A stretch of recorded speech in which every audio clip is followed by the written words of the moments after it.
सिर्फ और सिर्फ मोदी सरकार में अन्याय के अलावा कुछ नहीं हो रहा। आप पूरा हिंदुस्तान उनके साथ है, लेकिन मीडिया और सरकारी तंत्र उनके साथ नहीं है। इलेक्शन जो है, आप समझ रहे हैं कि नहीं? जिन मुद्दों के साथ सरकार में आए थे वो मुद्दों का क्या हुआ? 2 करोड़ रोजगार की बात हुई थी, 2 करोड़ रोजगार नहीं मिले। आप समझिए, देश में कोई भी ऐसी चीज आप बताइए जो सस्ती हुई हो। सबके सब चीजें महंगी है। गैस का सिलेंडर हो, पेट्रोल हो, डीजल हो, ये सब महंगा हुआ है। तो ये तो अन्याय तो लोगों के साथ, किसानों के साथ अन्याय हो रहा है, युवाओं के साथ अन्याय हो रहा है, छात्रों के साथ अन्याय हो रहा है, महिलाओं के साथ अन्याय हो रहा है। सिर्फ और सिर्फ मोदी सरकार में अन्याय के अलावा कुछ नहीं हो रहा।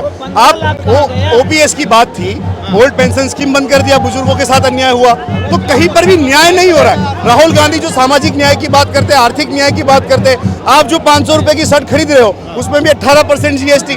अदानी अंबानी या कोई करोड़पति आदमी खरीदेगा उस पर भी 18% जीएसटी। उसकी आमदनी 1 महीने की 5 करोड़, आपकी आमदनी 1 महीने की 5,000। तो कैसे ये चलेगा? आप भी 18% जीएसटी दोगे, वो भी 18% जीएसटी देगा। तो ये जो अन्याय है जीएसटी के खिलाफ, नोटबंदी, महंगाई, बेरोजगारी, ये जो मुद्दे हैं ये सब अन्याय है जनता के साथ। राहुल गांधी जो कह रहे हैं न्याय की बात कर रहे हैं, राहुल गांधी कास्ट सेंसस की बात कर रहे हैं, जातीय गणना की बात कर रहे हैं, तो क्या गलत है? जो एक्सरे की बात हो रही है कि भाई देश में 150 करोड़ की आबादी है, 150 करोड़ में लोग कौन है गिन लीजिए। गिनती में क्या दिक्कत है आपको? जातीय जनगणना के नाम पर हिंदुओं में फूट डालने की साजिश है कांग्रेस। अरे बिल्कुल, ये न्याय देने वाली बात है, फूट देने वाली न्याय देने की बात है। हम तो न्याय देना चाहते हैं ना। देखिए, हमने जब भी मनरेगा स्कीम लागू की, राइट टू वर्क था वो, तो लोगों को 100 दिन का रोजगार की गारंटी दी ना हमने। राइट टू एजुकेशन के जरिए हमने गरीब बच्चों को मुफ्त में शिक्षा देने का काम किया। हमने right to information, Rajiv Gandhi panchayati raj व्यवस्था, राजीव गांधी जी ने जो पंचायती राज व्यवस्था दी, सरपंच को कानून उसके हाथ में ताकत दी, न्यायपालिका में ताकत दी, तालुका पंचायत, जिला पंचायत, पावर का डिसेंट्रलाइजेशन।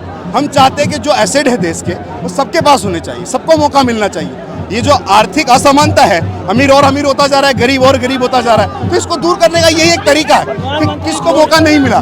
गांधी के स्वराज की जब हम बात करते हैं, अंत्योदय की बात करते हैं कि आखिरी व्यक्ति का उदय होना चाहिए, तो ये वही बात है, यही वो न्याय की बात है। यही वो न्याय की बात है। जी बताइए। जी हाँ, यही न्याय की बात है। अब पूरा हिंदुस्तान उनके साथ है, लेकिन मीडिया और सरकारी तंत्र उनके साथ नहीं है। इलेक्शन जो है, आप समझ रहे हैं कि नहीं? और ये देश की स्थिति में, आज वर्तमान स्थिति में देश का नौजवान हो, चाहे गरीब हो, चाहे किसान हो, राहुल गांधी के साथ है। बशर्ते देश का प्रशासन नहीं है। मोदी साहब जो हैं वो स्वयं जातिवादी हैं। उन्होंने क्यों अपने को ओबीसी घोषित किया? उनके नेता अमित शाह क्यों कहते हैं प्रधानमंत्री ओबीसी है? वो तो खुद ही राजनीति कर रहे हैं। देश का प्रधानमंत्री झूठ बोलता हो कि 15 लाख रुपया हर नौजवान को हर एक के खाते में जाएगा, वो कहाँ गया? नीरव मोदी कहाँ है आज? और ये सब जितने भगोड़े हैं इनको कहे थे लाएंगे। वर्तमान स्थिति जो है 2024 का जो चुनाव है, उसमें देश की जनता जो है, मैडम कोई बात नहीं मैडम, आप बेफिक्र नहीं, आप ठीक है। इस चुनाव में देश की जनता, देश का किसान, देश का नौजवान, देश का मजदूर, देश का विद्यार्थी सब राहुल गांधी के नेतृत्व में विश्वास करता है। लेकिन ये सरकार सारे तंत्रों पर कब्जा कर रखी है, सारे एसेट पर कब्जा कर रखी है। नतीजा ये है कि राहुल गांधी अभी आए हैं, भीड़ क्लियर कराने वाला कोई नहीं यहाँ पे, प्रशासन इनसे बहुत दूर है।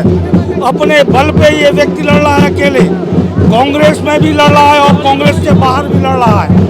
सारे जो प्रादेशिक दल हैं वो अपने अस्तित्व के लिए लड़ाई लड़ रहे हैं, इसलिए वो दूरी बनाए हुए हैं, इस यात्रा से भी दूरी बनाए हुए हैं। लेकिन वर्तमान समय में अगर इस देश में कोई विरोध कर रहा है मोदी का, तो अकेला राहुल गांधी कर रहे हैं। और राहुल गांधी कांग्रेस में मुखर होकर मोदी के खिलाफ बोलते हैं, अन्य नेता भी नहीं बोलते हैं, क्योंकि सबको डर है सीबीआई, सबको डर है ईडी का, सबको डर है इनकम टैक्स का। तो इस समय देश की स्थिति बहुत खराब है और 2024 में तमाम तंत्र मंत्रों से हो सकता है मोदी जी चुनाव जीत जाए, लेकिन निश्चित रूप से देश की जनता उनके साथ नहीं है।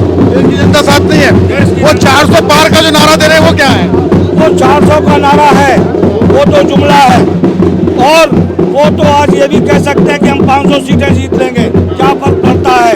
ईवीएम उनके हाथ में है।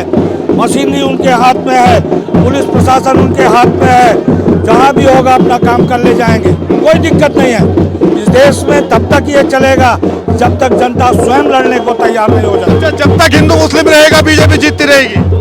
देखिए, इस देश से मुसलमान को आप भगा नहीं सकते, वो रहेगा इस देश में, और ये पार्टी हिंदू मुस्लिम करती रहेगी। लेकिन एक दिन सबके समझ में आ रहा है, हिंदुओं के भी मुसलमानों के भी, कि आपस में लड़ाई से कोई मतलब नहीं है, इससे नुकसान उसका है। ये इनके पास यही